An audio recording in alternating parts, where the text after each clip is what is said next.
अहो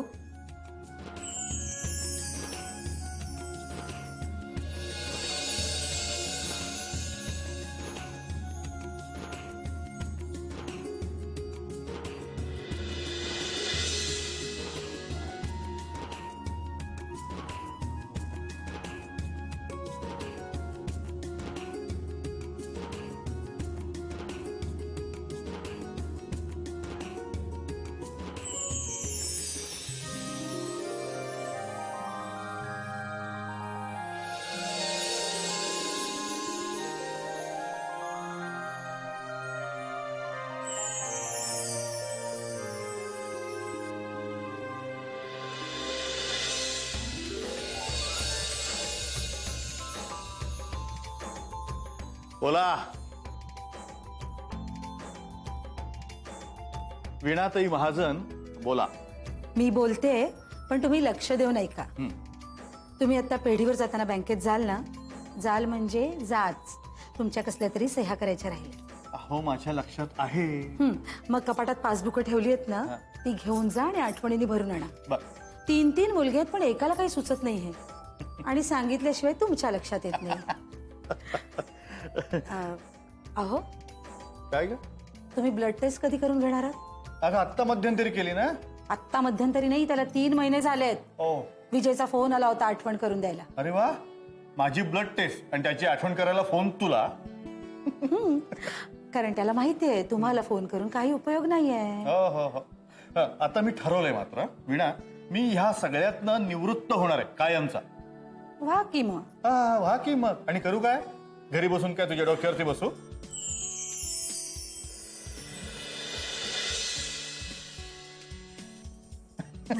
आणि समजा तुला विचारलं की तुला गप्पा मारायला वेळ आहे का, लगेच सांगशील माझ्या 2-4 मीटिंग्स आहेत, 2-4 दौरे लागलेले आहेत, मग घरी बसून करू काय मी? बाबा,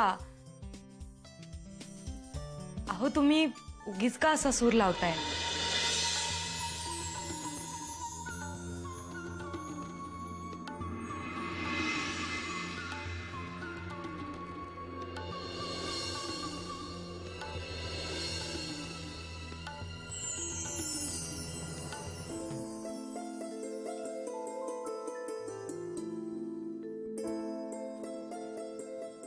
बाबा, हो आम्हाला सुद्धा माहिती आहे की तुम्हाला आईंचं किती कौतुक आहे. तुमचा पाठिंबा होता म्हणून तर आई समाजकार्य करू शकल्या ना.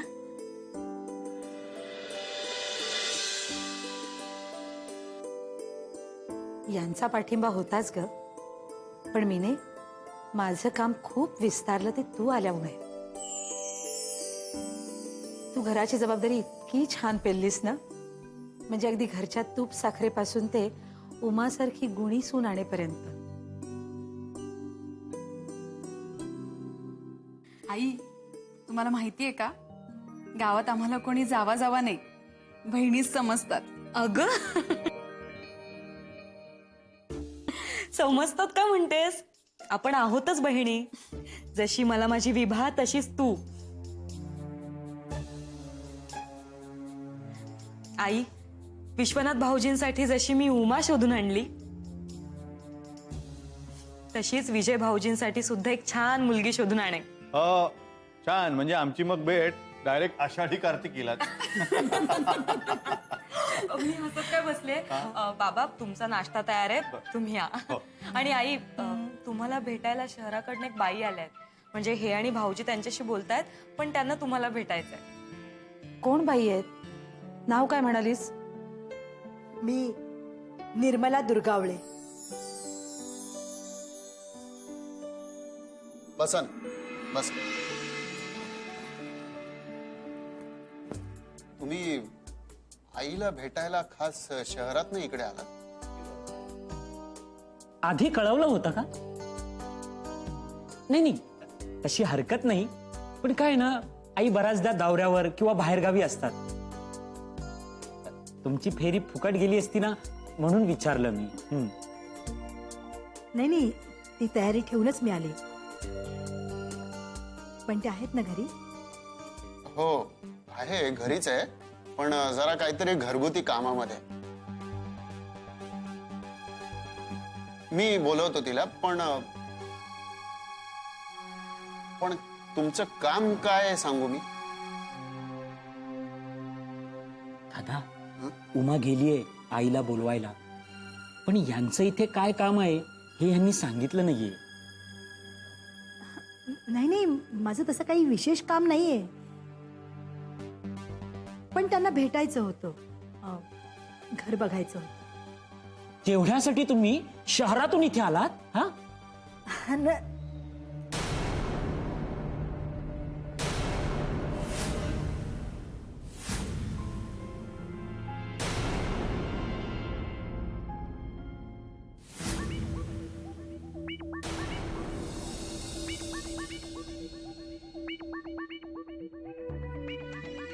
नमस्कार. नमस्कार. बसा. उभं राहायची गरज नव्हती. आई, या मुद्दाम तुला भेटायला ना शहरातून इथे आलायत. भाऊजी, त्यात काय एवढं? आपल्या आईंना शहरातनच काय, परदेशाहून सुद्धा लोक भेटायला येतात.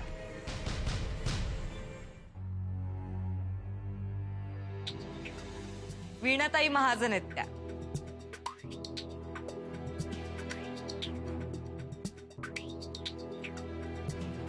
राष्ट्रपतींच्या हस्ते पुरस्कार स्वीकारणाऱ्या एकमेव स्त्री. या जिल्ह्यात हा पुरस्कार कुठल्या स्त्रीने मिळवला नाही. वीणाताईंची महती कोण जाणत नाही. हा, पण आज मी त्यांना समाजसेविका वीणाताई म्हणून भेटायला आले नाही. म्हणजे तुम्ही आईंची मुलाखत घ्यायला आलाय? नाही म्हणजे मुलाखत घ्यायला येणाऱ्या आईंना नेहमी असेच प्रश्न विचारतात. उमा, त्यांचं काम आहे, त्यांना बोल.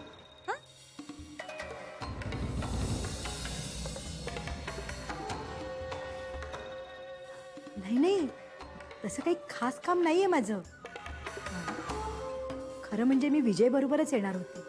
म्हणजे विजय बरोबर मी यायला हवं होतं. तुम्ही विजयाला ओळखता?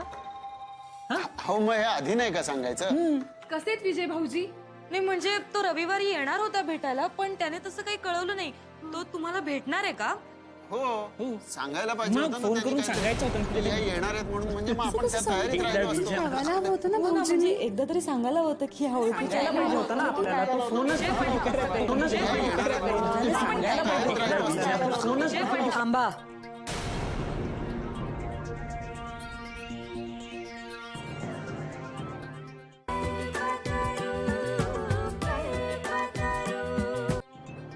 अहो मग हे आधी नाही का सांगायचं? काय नाव आपलं? निर्मला निर्मला दुर्गावळे. माझी मुलगी अर्चना आणि तुमचा विजय एकाच कॉलेजमध्ये शिकतो.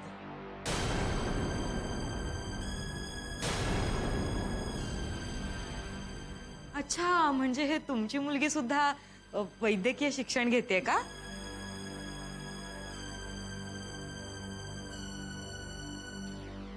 अरे मग विजय भाऊजींची आणि तुमच्या मुलीची चांगलीच मैत्री असेल नाही? नुसती मैत्री नाही,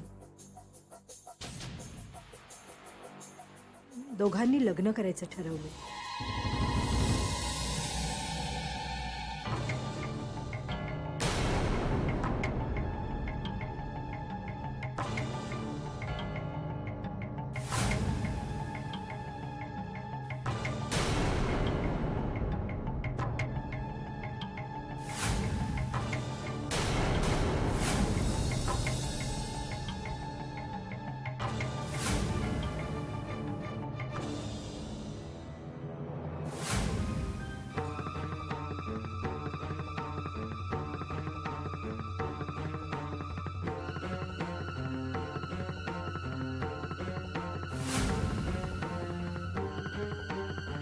अय्या, काय सांगताय काय?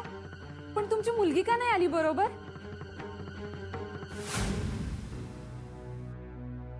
उमा, बाळ जा, सगळ्यांसाठी चहा घेऊन ये. आणि हो, बाईंना सांग कांदा चिरायला. मी आलेच.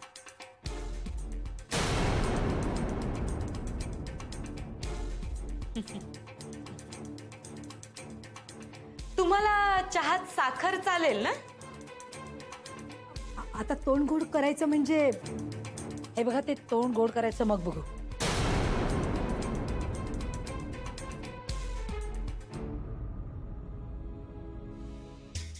तुम्ही आज खास शहरातनं इथे आलात आम्हाला भेटायला, तेव्हा इथला पाहुणचार आधी स्वीकार करा.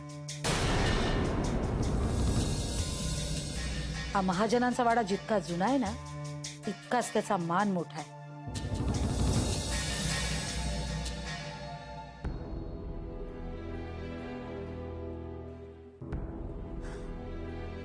पण तुम्हाला विजयचा निर्णय मान्य आहे ना?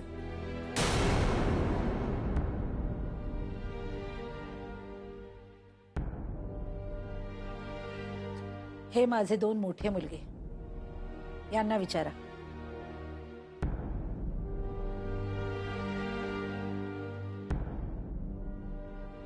या घरात निर्णय घेण्याचं स्वातंत्र्य प्रत्येकाला आहे, पण मग घेतलेला निर्णय निभावून देण्याची जबाबदारी ज्याची त्यालाच उचलावी लागते.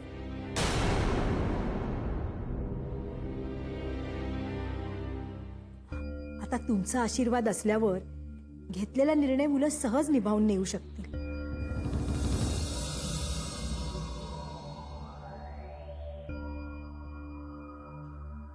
आपण याविषयी बोलायची जरा घाई करतोय असं नाही का वाटत तुम्हाला? हे बघा, अजून मुलांचं शिक्षण होतंय आणि वैद्यकीय पदवीनंतरचं शिक्षण झाल्यानंतर सुद्धा 4 वर्ष शिक्षण चालू असतं.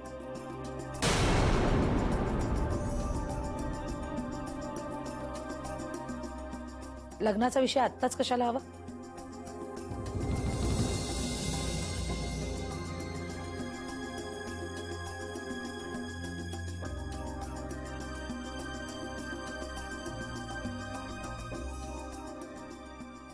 मला निघायला हवं.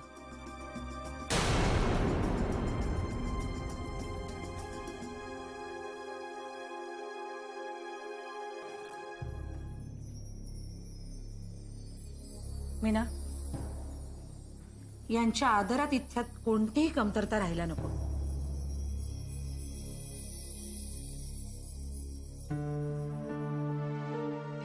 नक्की. तुम्हाला आता शहरात जायला दुपारपर्यंत गाडी नाही, तेव्हा तुम्ही जेवून घ्या आणि आराम करा. दुपारी स्टँडवर गाडी पाठवायला विसरू नकोस. हो.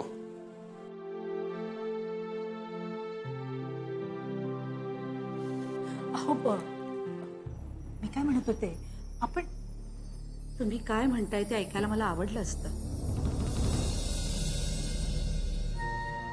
तुम्ही मुलीची आई आहात, तुम्हाला काही महत्वाचं बोलायचं असेल, पण मला जे काही महत्वाचं बोलायचं होतं ना, ते माझं बोलून झालंय.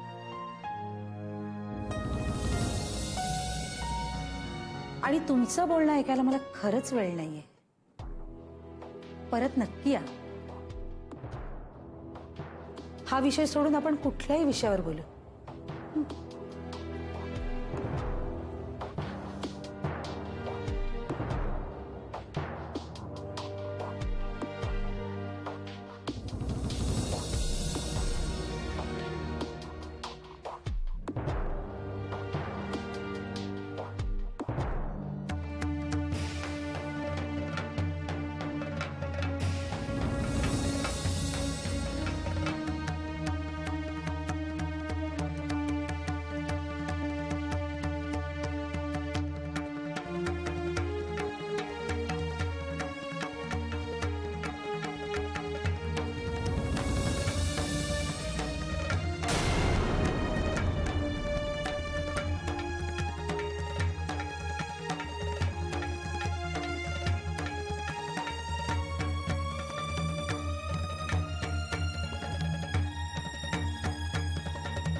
विजय प्लीज मला जाऊ दे.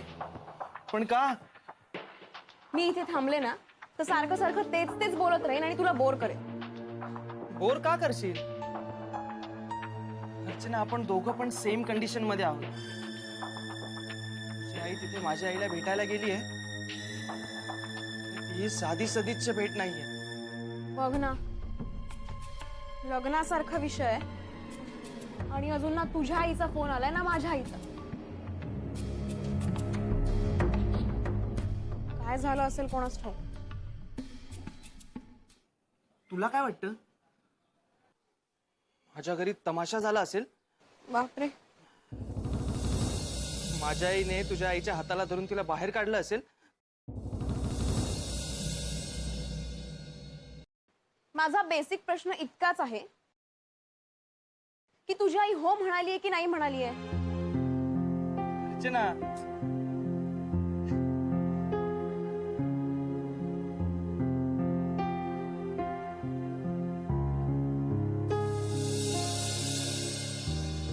आपण मोठे झालोय.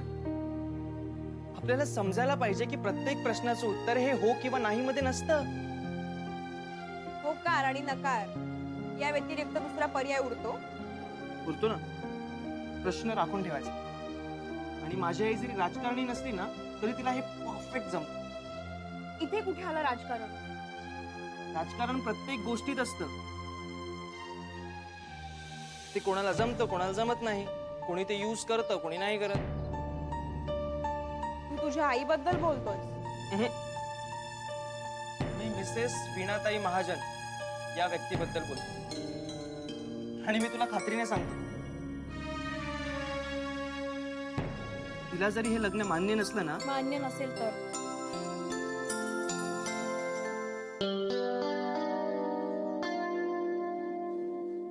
तर यात त्यांची काही चूक नाहीये विजय.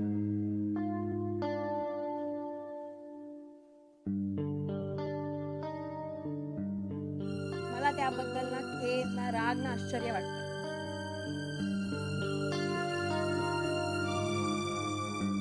विजय महाजन आणि अर्चना दुर्गावळे दोघेही शेजारी शेजारी उभे राहू शकतात, जवळ बसूही शकतात. पण मध्ये अंतरपाठ आला तर काय वेड्यासारखं बोलतेस?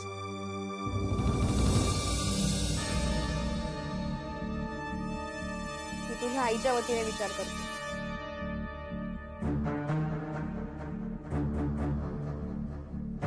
आई म्हणून ती आपल्या डॉक्टर मुलासाठी आपल्या तोला मुलाची जातपात बघूनच मुलगी पसंत करणार ना.